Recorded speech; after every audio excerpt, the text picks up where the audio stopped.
Bismillahirrahmanirrahim. Assalamualaikum warahmatullahi wabarakatuh.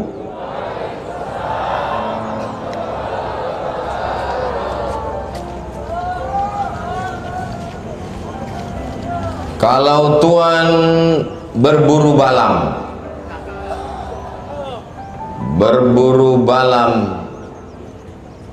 alah lupa pula pantunnya. Berburu balam hari Selasa, dari bunyi sambutan salam kelihatannya jamaah belum buka puasa. Sudah buka puasa semua? Apa kabar Bapak Ibu semua? Sehat? Semua yang hadir malam ini mudah-mudahan masuk surga. Yang nggak bilang amin masuk juga, cuman kan langsung. Alhamdulillahi rabbil alamin, wa bihi nasta'inu ala umurid dunya waddin, wassalatu wassalamu ala ashrafil khalqi ajma'in, sayyidina wa maulana Muhammadin wa ala alihi wa sahbihi wa man tabi'ahu ila yaumiddin. Malam ini kita memperingati nuzul Al-Quran. Dari mana Ustaz tahu? Ada tulisan di baleho. Nuzul Quran sebagai momentum meningkatkan keimanan dan ketakwaan. Nuzul itu turun, Al-Quran turun. Apakah Al-Quran itu turun dalam bentuk kertas yang melayang-layang dari atas turun ke bawah? Padahal waktu itu belum ada kertas di kota Makkah. Kertas baru ada di Cina. Makanya ada ungkapan tuntutlah ilmu walaupun ke negeri dulu. Sekarangnya Cinanya udah datang kemari. Ketika itu mereka membuat kertas itu dari bambu. Bambu yang ditumbuk halus, di blender, dijemur, akhirnya jadi kertas. Yang punya kertas waktu itu adalah Mesir, peradaban tertua. Maka mereka membuat kertas dari pohon bardi yang tumbuh di pinggir sungai Nil, lalu kemudian dipotong, dibuat melintang dan membujur, dipres. Jadilah kertas, namanya kertas papirus. Jadi Al-Quran bukan ditulis di kertas, tapi malaikat Jibril datang menjumpai Nabi Muhammad sallallahu alaihi wasallam. Nabi bertahanus, menyendiri di dalam gua Hira selama 3 kali. Pertama ketika berumur 38 tahun, enggak terjadi apa-apa. Tahun berikutnya ketika berumur 39 tahun, enggak terjadi apa-apa. Berikutnya ketika berumur 40 tahun, disitulah datang malaikat Jibril alaihissalam berkata, "Iqra, baca." Kata Nabi, "Ma'ana biqari." Saya tidak bisa membaca. "Iqra." Nabi lagi menjawab, "Ma'ana biqari." Akhirnya Jibril membacakan, "Iqra bismi rabbikal ladzi khalaq, khalaqal insana min 'alaq, iqra wa rabbukal akramul ladzi 'allama bil qalam, 'allamal insana ma lam ya'lam." Itulah yang diperingati sebagai malam turunnya Al-Quran. Kenapa di Indonesia memperingati nuzul Quran itu malam 17? Karena menurut mazhab Syafi'i, Jibril turun itu malam 17 berdasarkan ayat wa ma anzalna ala abdina yaumal furqan yaumal taqal jam'an. Al-Quran yang kami turunkan kepada hamba kami pada ketika bertemu kedua pasukan. Ketemu kedua pasukan itu tanggal 17 Ramadan. Itulah dalil kenapa memperingati nuzul Quran malam 17 Ramadan. Ini malam yang keberapa? Malam ke-16, berarti salah tanggal. Ya namanya peringatan nggak mesti tepat pada tanggal tersebut. Bisa saja di awal, bisa saja tepat, bisa saja di ujung. Tapi kenapa di Mesir itu peringatan nuzul Qur'annya malam 27 Pak Ustadz? Karena tentang nuzul Quran ini banyak versi. Buka tafsir Ibnu Katsir, ada yang mengatakan malam pertama, ada yang mengatakan malam ketiga, ada yang mengatakan malam yang kelima, ada yang mengatakan malam yang ketujuh, ada yang mengatakan malam yang kesembilan, ada yang mengatakan malam yang ke-11. Kenapa nuzul Quran ini misteri? Karena kalau nuzul Quran itu ditetapkan tanggalnya, maka batallah misteri door prize Lailatul Qadar. Lailatul Qadar itu malam nuzul Quran.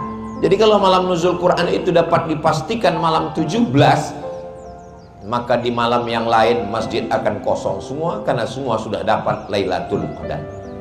Mudah-mudahan kita semuanya mendapatkan Lailatul Qadar. Ustadz, katanya malam Lailatul Qadar itu semua pohon-pohon tumbang kecuali tiang listrik. Malam Lailatul Qadar diberikan Allah, kata Imam Abul Fida Ismail Ibnu Katsir dalam tafsir Al-Qur'anil Azim. Buka di muqaddimah tafsir Al-Qadar. Tidak ada yang tahu siapa yang dapat haji mabrur. Tidak ada yang tahu siapa yang dapat taubat nasuha. Tidak ada yang tahu siapa dapat sholat wusta. Tidak ada yang tahu siapa dapat Lailatul Qadar. Supaya apa? Supaya kita senantiasa tetap berharap, tetap menginginkan dengan semangat beribadah. Tapi ciri-ciri orang yang dapat itu ada. Cirinya apa? Ada perubahan.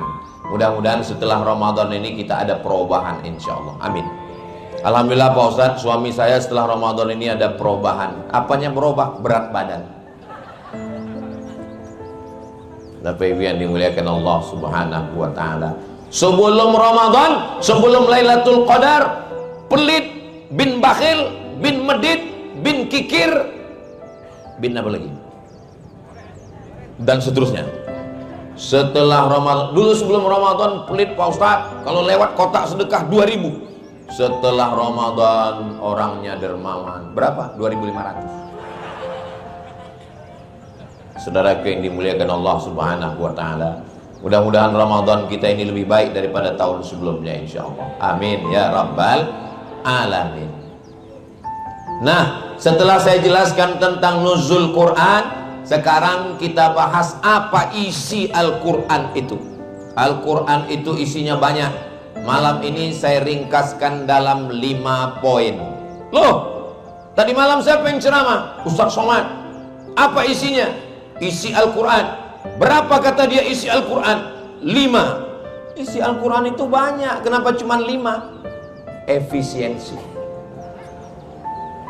Isi Al-Quran yang pertama, Inna khalaqnakum min zakarin wa unsa. Kami ciptakan kamu dari laki-laki dan perempuan. Makhluk yang diciptakan Allah itu cuma 2, laki-laki dan perempuan, Adam dan Hawa, bukan Adam dan Asep. Mohon maaf Kang Asep ya. Inna khalaqnakum min dzakarin wa unsa. Kami ciptakan kamu dari laki-laki dan perempuan. Wa ja'alnakum syu'uban wa qabaila. Kami jadikan kamu bersuku-suku, berbangsa-bangsa. Tapi yang paling mulia di antara manusia ini siapa? Inna akramakum indallah atqakum. Yang paling mulia bukan yang paling putih, bukan yang paling ganteng, bukan yang paling berotot, bukan yang paling tinggi. Yang paling mulia adalah yang paling takut kepada Allah Subhanahu wa Ta'ala. Prinsip pertama yang diturunkan Al-Quran adalah prinsip persamaan antar manusia, prinsip egaliter. Ini susunan hadirin yang hadir malam ini bertentangan dengan prinsip Al-Quran.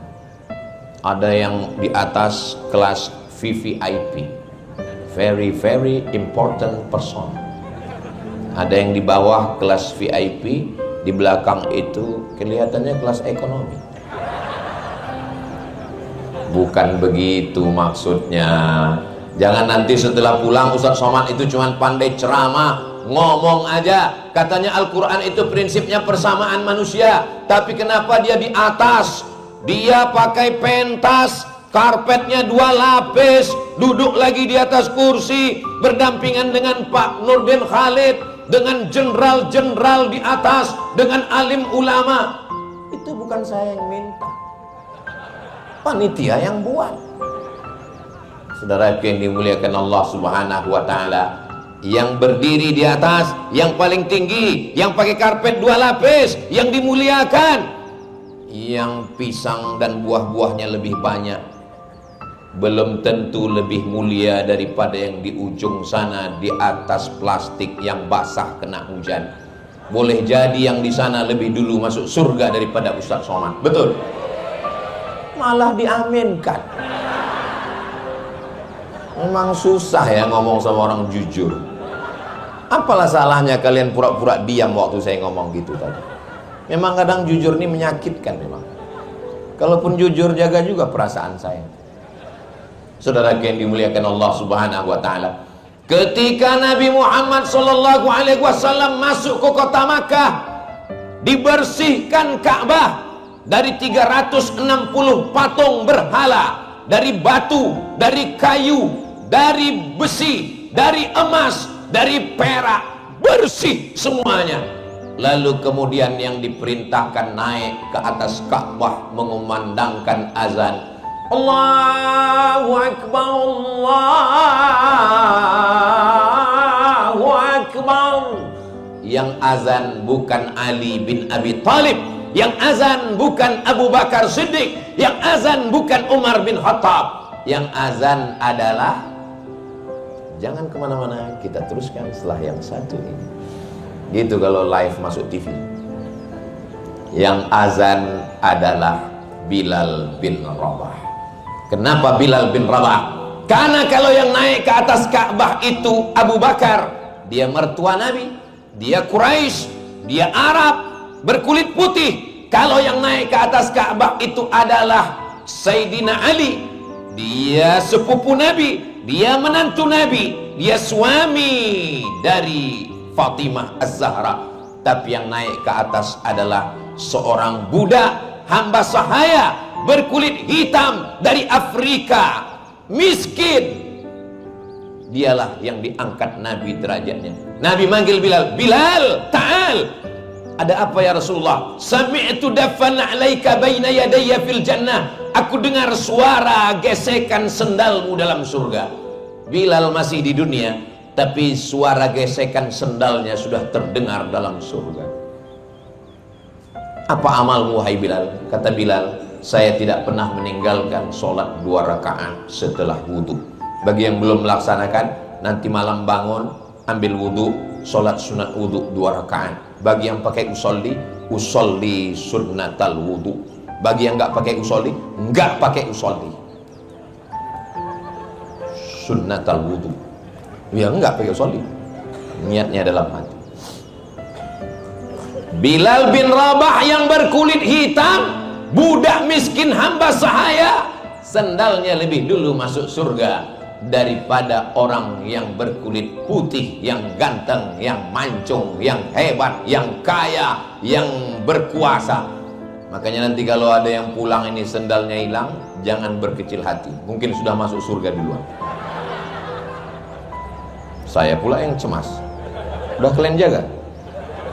Saudara yang dimuliakan Allah Subhanahu wa Ta'ala, prinsip pertama yang diajarkan Al-Quran adalah persamaan manusia.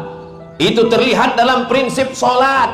Dalam Islam, siapapun yang datang duluan berhak di shaf yang pertama, walaupun dia miskin, walaupun dia susah, walaupun berkulit hitam. Dalam sholat, dalam haji, jas terbang, dasi melayang, baju hilang, yang dipakai laki-laki hanyalah pakaian kematian.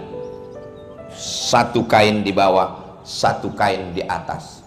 Begitu meninggal dunia orang Islam, pakai pakaian kematian. Polisi, tentara, PNS, BUMN, anggota DPR ini jangan sebut ada orang. Semuanya lepas. Yang dipakai hanyalah kain kok kain kasar? Kain kafan, Bapak Ibu. Diciptakan dari tanah, berjalan di atas tanah, mati masuk lubang tanah, akan dimakan cacing. Kenapa orang ini lewat terus dari tadi?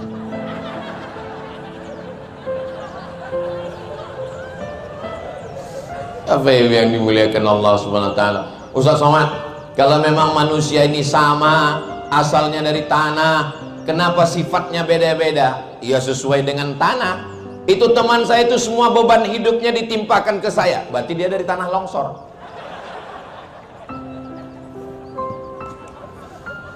Teman saya ini Pak Ustaz orangnya cakapnya kasar, ngajak kelahi, tanah sengketa. Tolong kalau habis ngaji itu pengajiannya jangan dipakai untuk orang, tapi untuk diri kita. Saya nggak mau selesai pengajian ini besok kita ngukur tetangga semua, yang itu tanah longsor, yang itu tanah timbun. Mudah-mudahan kita ini semua dari tanah yang baik-baik semua, insya Allah. Tanah yang baik, tanamannya baik, buahnya juga baik. Saya yakin ini tanahnya baik. Kenapa?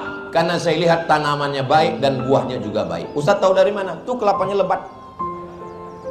Hati-hati yang di bawah. Lambaikan semua tangan ke drone. Hai guys. Cukup, jangan lama-lama, ketiak basah. Saudara yang dimuliakan Allah Subhanahu wa taala, tahun 50-an kalau orang pergi ke kebun binatang di Amerika, ngelihat jerapah, ngelihat badak, ngelihat harimau, ngelihat singa, ada satu kerangkeng ngelihat orang Afrika tahun 50-an. Tahun 50-an di Amerika, orang kulit hitam nggak boleh kuliah. Tapi Islam 14 abad yang lalu, orang yang ditugaskan mengumandangkan azan dan orang yang dikatakan Nabi masuk surga duluan adalah orang berkulit hitam. Baru sekarang Amerika mengangkat orang kulit hitam. Menteri luar negeri dulu Condoleezza Rice, presidennya pernah berkulit hitam, namanya Barack Obama sekarang. Tapi dulu mereka mengkerdilkan, menyepelekan, mengejek orang kulit hitam. Islam tidak memandang warna kulit. Seandainya yang masuk surga itu orang yang putih, saya agak lama terhambat masuk surga. Seandainya syarat masuk surga itu mesti putih, maka orang semua beli skincare. Orang barat, orang Eropa, orang Amerika terbang dari Inggris, dari London, dari New York, pergi ke Bali, berjemur di Pantai Kuta, bayar tiket pesawat, bayar hotel, demi untuk berjemur supaya hitam. Kita belum berjemur sudah. Ustaz Somad ini ngomongnya tuh kayak nyindir saya. Kunci dengar ceramah Ustaz Somad itu satu, jangan tersinggung. Ada beberapa orang tersinggung pulang meninggal. Ada yang tersinggung? Takut semua kelihatannya mati. Saudara yang dimuliakan Allah Subhanahu wa taala, jangan sepelekan drivermu, jangan kecilkan securitymu, jangan kau jatuhkan harkat martabat asisten rumah tanggamu, karena di hadapan Allah boleh jadi mereka jauh lebih mulia di hadapan Allah Subhanahu wa taala. Karena yang dilihat adalah rasa takut kepada Allah, maka disuruh kita berpuasa. Ya ayyuhalladzina amanu, hai orang beriman, kutiba alaikumus shiyam, kamu diwajibkan berpuasa, kama kutiba alal ladzina min qablikum, orang-orang sebelum kamu juga berpuasa. Supaya apa? La'allakum, supaya kamu takut kepada Allah. Doakan supaya yang ceramah ini takut kepada Allah. Dari bunyi aminnya kayak nggak yakin. Amin. Sholawat itu supaya hati kita sehat dari sifat angkuh dan sombong. Siapa di antara kita ini yang paling berpotensi jadi orang sombong? Ya Ustadz Somad, yang sedang ceramah, disambut, dihormati, dimuliakan. Sebelum datang kemari nih, satu komplek bapak ibu ini nyambut 2 rumah, dua-duanya ngasih durian. Bayangkan itu potensi darah tinggi dan stroke-nya. Begitulah mereka memuliakan Ustadz Somad. Makanya kalau saya tidak ingat mati, tidak melihat liang lahat, tidak menjenguk orang sakit, maka saya lama-lama bisa jadi Fir'aun, merasa lebih tinggi, merasa lebih hebat, merasa lebih terhormat, merasa lebih mulia, sampai akhirnya malaikat mencabut nyawa. Mudah-mudahan kita semua mati dalam keadaan husnul khatimah. Amin ya rabbal. Iblis keluar dari surga bukan karena nyembah setan. Kenapa? Karena semua setan anak buah dia. Iblis kan GM-nya. Iblis keluar dari surga karena sombong, merasa diri hebat. Ma mana'aka alla tasjuda li Adama id amartuk? Kenapa kamu tidak mau sujud kepada Adam ketika aku suruh sujud pada Adam? Apa kata iblis? Khalaqtani min nar, kau ciptakan aku dari api. Api itu merah, menyala abangku. Khalaqtahu min tin, dia kau ciptakan dari tanah, warnanya hitam, rendah, diinjak-injak. Ana khairum minhu, ana khairum minhu. Kalau bahasa kampung saya, I am better than him. Saya lebih mulia dari dia. Masa saya nyembah dia? Apa kata Allah? Ukhruj, keluar dari sorga. Malaka anta takabbara fiha, kau tidak layak menyombongkan diri dalam surga. Ukhruj, keluar. Kameramen jangan keluar, tenang aja bro. Innaka minas shaghirin, engkau kecil, nggak ada apa-apanya di atas dunia. Maka penyakit yang paling mengerikan adalah sombong. Kalau ibu punya peniti, jangan ditusukkan ke sayur kubis. Kalau mic sudah mati-mati, itu tanda waktu sudah mau habis.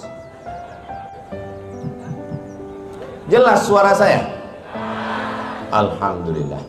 Berikutnya yang kedua, yang keempat, prinsip Al-Quran yang pertama adalah egaliter, persamaan manusia. Mau orang Afrika, Amerika, Australia, Arab, kulit putih, kulit hitam, mancung, pesek, tinggi, semuanya sama di hadapan Allah. Yang paling mulia adalah yang paling takwa, paling takut kepada Allah subhanahu wa ta'ala. Mudah-mudahan kita termasuk orang yang paling takut. Amin ya rabbal alamin. Berikutnya yang kedua, dalam Islam ada namanya balasan. Balasan. Alladzina amanu wa amilus salihat, orang yang beriman dan beramal soleh, ulaika ashabul jannah, mereka akan masuk surga. Balasan. Yang buat dosa, walladzina kafaru wa kadzdzabu bi ayatina, orang yang kafir, ingkar kepada ayat-ayat kami, ulaika ashabun nar, mereka masuk neraka. Makanya dalam bisnis, kalau yang rajin dapat reward, dapat bonus, dapat gaji, dapat apa lagi namanya? Tapi kalau yang ngelanggar, ada punishment, ada hukuman. Makanya dalam Islam ini kita diajarkan di bulan Ramadan ini, man shoma Ramadan, siapa yang puasa di bulan Ramadan imanan, puasa karena iman. Niat puasa jangan dirubah, jangan nawaitu shoma ghadin an ada'i fardhi syahri ramadhana, diet lillahi ta'ala. Puasa itu ibadah, diet itu bonus. Puasa itu ibadah, kurus itu bonus. Puasa itu ibadah, slim seperti saya hadiah. Saudara yang dimuliakan Allah SWT, Islam ada balasan. Siapa yang bangun masjid, man bana masjidan, siapa yang bangun masjid, banallah mislahu baitan fil jannah, dibuatkan Allah satu tempat di surga. Siapa yang bangun masjid, siapa yang mewakafkan tanahnya, maka Allah sudah buatkan untuk dia satu tempat di surga. Ini yang di dunia ini tinggal semua. Rumah besar tinggal, mobil besar tinggal, bini besar tinggal. Tapi yang sudah mewakafkan tanah, masjid Islamic Center, apa nama masjid ini? Islamic Center Ar-Rahmah. Saya sebetulnya udah tahu, udah kan tadi sebelum sini baca. Saya cuma mau menunjukkan foto saya. Besar sekali dipajang panitia, sampai hidungnya sebesar terowongan Mina. Tolong panitia gambar ini dijaga ya. Jangan sampai selesai acara ini balihonya berserak-serak, besok ada yang ngambil. Soalnya kemarin saya lihat baliho habis pilkada itu banyak yang dijadikan penutup WC. Bayangkan kalau itu jadi tutup WC di samping Kali Ciliwung bagian dalam. Jangan dibayangkan sekarang. Maka Islam ada balasan. Itu masjidnya bagus. Dari mana Ustaz tahu bagus? Lihat aja, di ujung kubahnya itu seperti emas. Masjidnya cantik, masjidnya besar. Kenapa acaranya tidak dibuat dalam masjid? Kalau jamaah seramai ini masuk masjid, meledak itu masjid. Maka dibuat di tanah lapang, di pentas yang cantik. Masjidnya sudah cantik Pak Ustaz, mantap. Kubahnya sudah oke, hebat. Tanahnya, tapi ada kekurangan Pak Ustadz. Apa? Tempat wudhu sama rumah Ustadz imam belum ada. Ustadz tahu dari mana? Saya dapat bocoran. Makanya dilelanglah gambar-gambar yang akan diserahkan kepada penyumbang donatur yang nanti mau menyerahkan bantuannya, yang duitnya ada langsung 100% untuk pembangunan tempat wudhu dan masjid. Mana gambar-gambarnya? Naikkan ke atas sebelum jamaah berubah pikiran. Soalnya mereka mau beli gorden, toples, baju baru. 175 juta, buka harga 10 juta. Apa bacaannya ini? Dana yang dibutuhkan, dana yang dibutuhkan untuk pembangunan tempat wudhu dan rumah guru 175 juta.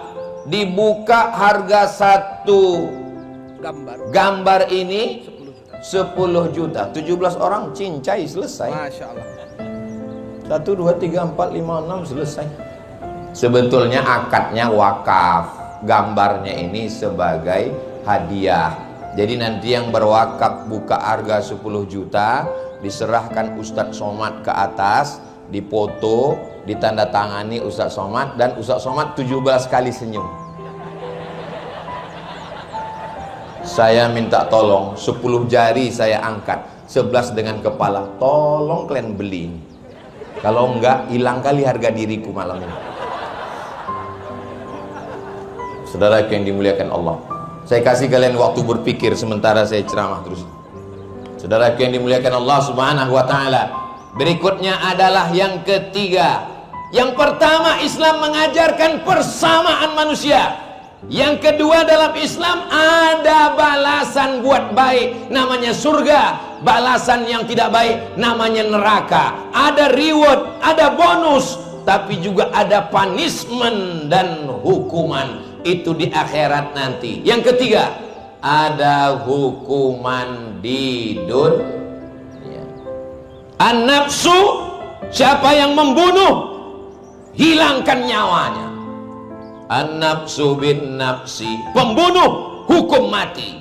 Al-ainu bil aini, kalau matamu ditusuknya, cucuk juga matanya. Al-amfu bil amfi, kalau hidungmu dia gunting, gunting juga hidung dia. Al-udhunu bil udhuni. Kalau telingamu dia tebas, tebas juga telinga dia. Wal juruha qisas. Kalau engkau dilukai, lukai juga dia. Oh, sadis sekali Islam. Ini bukan sadis. Ente ngomong sadis itu karena bukan anakmu yang dibunuh orang. Kau ngomong mengatakan ini menghilangkan nyawa, tapi ketika keluargamu yang mati, mungkin kau akan bakar satu rumah dia. Tapi ini ayatnya masih koma. Wa jazaa'u sayyi'atin sayyi'atun misluha. Balasan nyawa, balas nyawa. Hidung, balas hidung. Telinga, balas telinga. Gigi, balas gigi. Darah, balas darah. Faman afa, siapa yang mau memaafkan, wa aslaha, dan dia mau berdamai, fa ajruhu 'ala Allah. Allah yang akan memberikan balasan. Yang ketiga isi Al-Quran adalah ada kepastian hukum. Kepastian hukum ini penting atau enggak penting? Penting. Karena dunia ini kalau tidak ada hukum sudah hancur lama. Pak Haji, saya lihat tadi istri Pak Haji dilarikan orang. Ikhlaskan aja. Itu bukan ikhlas. Saudara yang dimuliakan Allah Subhanahu wa taala, dalam Islam ada hukum. Az-zaniyatu waz-zani, pezina perempuan dan pezina laki-laki, fajlidu kulla wahidin minhuma mi'ata jaldah, cambuk 100 kali kalau belum nikah. Bagaimana kalau dia sudah punya istri tapi masih berselingkuh? Mudah-mudahan suami ibu semua diselamatkan dari pelakor. Awas ya nggak bilang amin. Ini kenapa drone ini nggak pergi-pergi dari tadi, malah bawa kawan dua. Dalam Islam ada hukum. Sudah menikah, sudah punya istri, sudah punya suami, tapi masih buat zina. Asy-syaikhu wasy-syaikhatu, laki-laki perempuan sudah menikah tapi berselingkuh berzina. Farjumuhumal batta, rajam, lempar batu sampai dia mati. Ada kepastian hukum memberikan efek jera. Pecandu narkoba masuk penjara, pezina masuk penjara, pencuri masuk penjara, menghabiskan uang negara. Makan gratis, tidur gratis, dijaga oleh sipir. Sipir Pak Ustadz, iya. Akhirnya apa yang terjadi? Di dalam penuh seperti ikan sarden Pak Ustadz, tidur pun sip-sipan. Akhirnya mereka bakar itu kompor, mereka bakar baju, kebakaran LP, lari mereka keluar.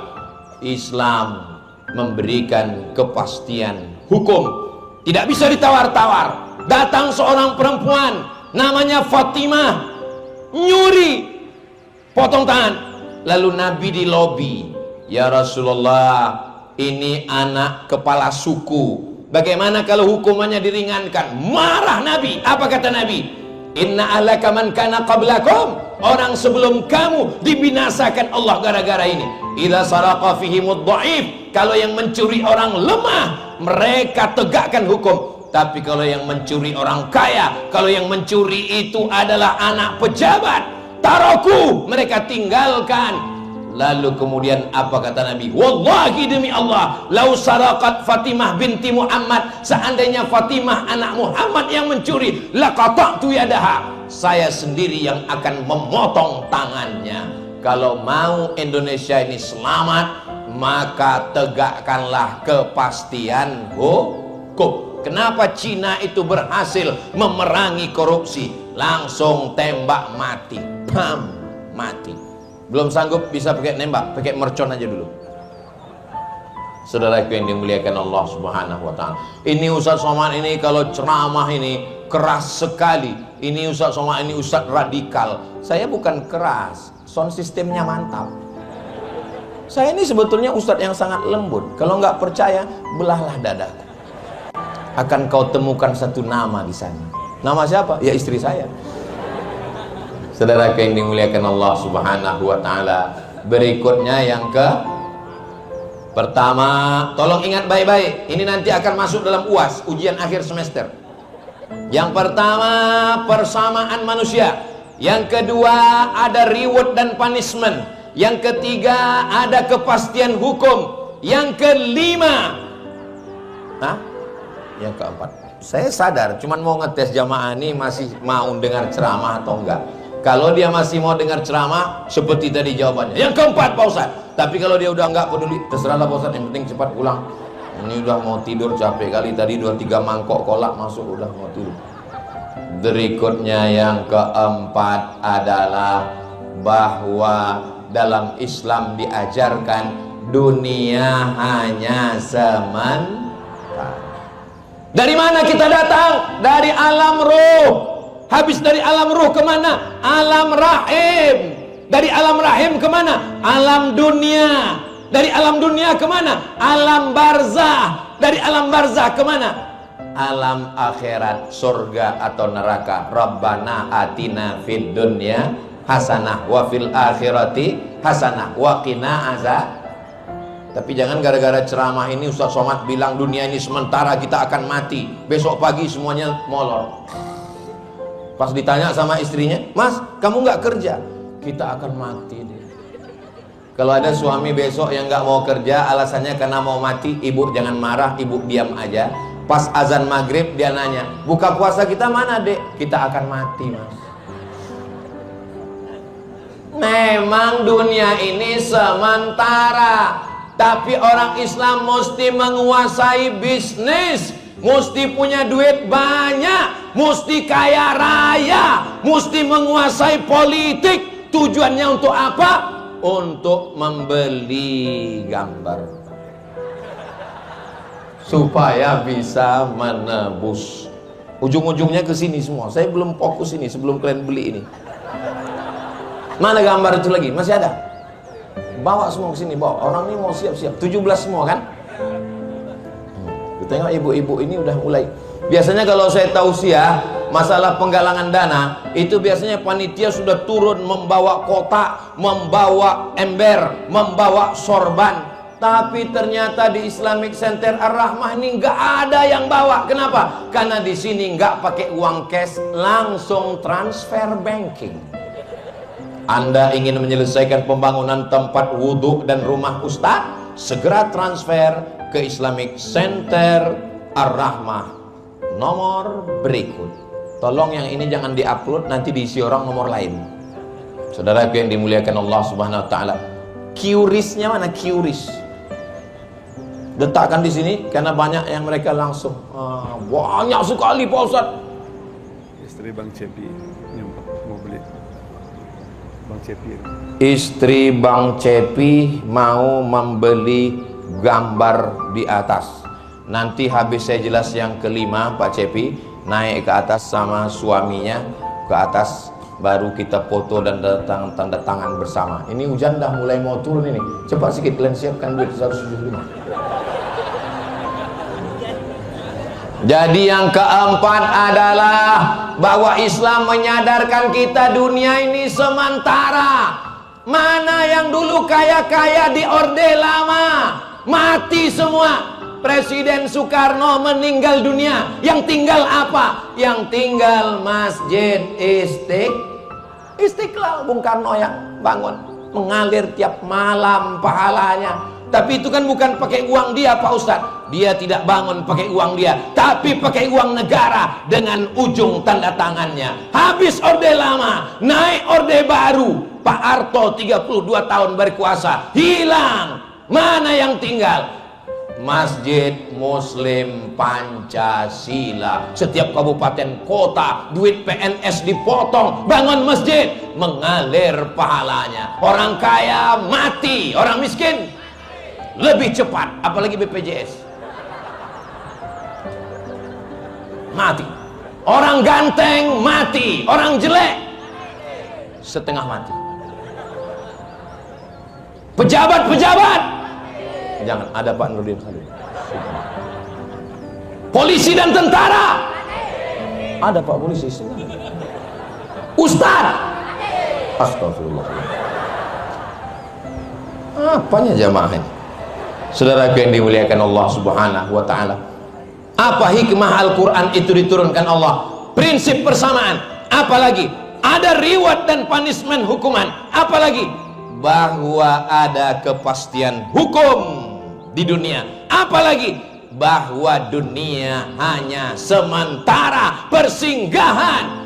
Ketika kita mati menghadap Allah. Ibu, oh, boleh saya nanya, Bu? Boleh? Jawab ya. Seandainya bapak meninggal, ibu mau ikut apa enggak?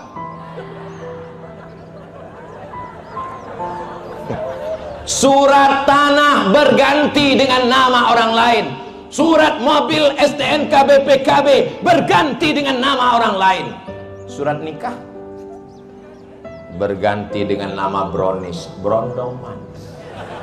Yang kekal abadi mana? Yang kekal abadi tempat wudhu Masjid Islamik. Tolong kalian beli, tolong. Tolong, ini harga diriku ini. Pak Nurdin Khalid memberi yang paling besar. Dan kabarnya Pak Nurdin yang besar ini di atas 10 juta Pak Nurdin. Nanti di akhir acara kita buat penyerahan satu persatu. Pak Ustadz ngomongnya cepat sekali, kami nggak cepat nyatat, nggak sempat nulis, nggak apa-apa. Karena ceramah saya malam ini bisa ditonton ulang di channel Ustadz Abdul Somad Official. Subscribe, like, share, and comment.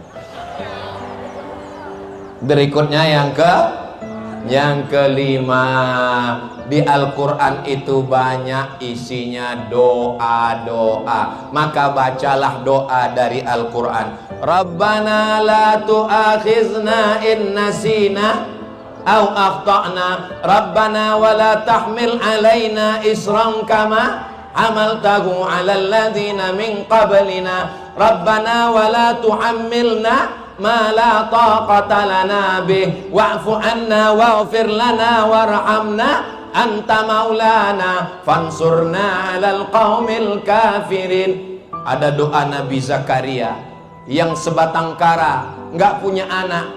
Rabbi la tazarni fardan wa anta khairul warisin. Diberi Allah istri dan anak, namanya Yahya. Ada doa Nabi Ibrahim ingin punya anak Ismail, Rabbi habli minas salihin. Ada doa orang beriman, Rabbana atina fid dunya hasanah wa fil akhirati hasanah wa qina adzabannar. Ada doa Nabi Yunus yang ditelan dalam perut ikan dalam 3 kegelapan. Gelap perut ikan, gelap lautan, gelap malam. La ilaha illa anta subhanaka inni kuntu minaz zalimin. Bacalah doa-doa itu di bulan Ramadan ini. Tapi saya nggak bisa baca Quran Pak Ustadz. Buka Qurannya baca. Nggak bisa Pak Ustadz. Ya udah, nggak usah doa pakai Quran, doa pakai bahasa Indonesia aja. Ya Allah, hari raya sudah dekat, tapi THR belum kelihatan hilalnya. Minta kepada Allah, doa pakai ring 1, ayah ibu, Rabbi firli wali walidayya warhamhuma kama rabbayani shaghira. Ring 2, istri, Rabbana hab lana min azwajina wa dzurriyyatina qurrata a'yun waj'alna lil muttaqina imama. Ring 3, anak, Rabbi habli minas sholihin. Ring 4, kawan saudara jiran tetangga. Jangan lupa doakan negara kesatuan Republik Indonesia. Semoga kita, pemimpin kita adil dan amanah. Indonesia baldatun thayyibatun wa rabbun ghafur. Amin ya rabbal alamin. Kira-kira yang 5 ini bisa diingat? Yang bisa diingat alhamdulillah, yang nggak bisa ingat innalillah. Saudara yang dimuliakan Allah Subhanahu wa taala, berikut ini penyerahan bantuan wakaf. Tolong duit wakaf ini jangan dipakai untuk uang listrik, jangan dipakai untuk operasional, jangan dipakai untuk honor khotib Jumat. 100% karena akadnya wakaf dan ini adalah hadiah. Tolong panitia, pengurus masjid, masukkan duit ini ke dalam wakaf yang hanya dipakai mengalir sampai hari kiamat insyaallah. Amin ya rabbal alamin.